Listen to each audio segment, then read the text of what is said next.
బుల్లితెరపై ప్రసారం అవుతున్నటువంటి కార్యక్రమాలలో బిగ్ బాస్ కార్యక్రమానికి ఎంతో మంచి క్రేజ్ ఉంది. బిగ్ బాస్ కార్యక్రమాల ద్వారా ఎంతో మంది ఇండస్ట్రీలో సక్సెస్ అందుకొని బిజీగా గడుపుతున్నారు. ఇక ఇటీవల సీజన్ 7 కార్యక్రమం ఎంతో మంచి విజయం అందుకోవడంతో సీజన్ 8 ప్రారంభానికి కూడా కసరత్తులు మొదలయ్యాయి. ఇప్పటికే కంటెస్టెంట్ల ఎంపిక ప్రక్రియ కూడా ప్రారంభమైందని తెలుస్తుంది.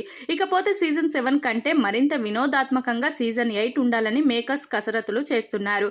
ఇకపోతే ఈ సీజన్లో సీజన్ 7లో పాల్గొన్నటువంటి వారు కూడా పాల్గొనబోతున్నారని తెలుస్తుంది.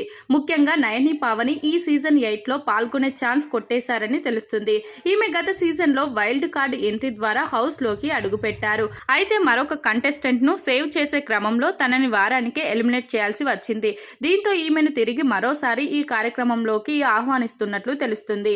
ఇక ఈమెతో పాటు మరికొంతమంది యూట్యూబ్ స్టార్స్ కూడా ఈ కార్యక్రమంలో పాల్గొనబోతున్నారని తెలుస్తుంది.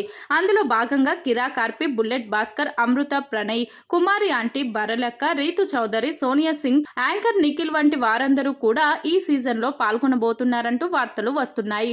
మరి వీరి గురించి వస్తున్నటువంటి ఈ వార్తల్లో ఎంతవరకు నిజం ఉందనేది తెలియదు, కానీ ప్రస్తుతం ఈ వార్తలు సోషల్ మీడియాలో వైరల్ గా మారుతున్నాయి. ఇక ఈ కార్యక్రమానికి కూడా హోస్ట్ గా నాగార్జున వ్యవహరిస్తున్నారు. అతి త్వరలోనే ఈ కార్యక్రమం ప్రారంభం కాబోతుంది.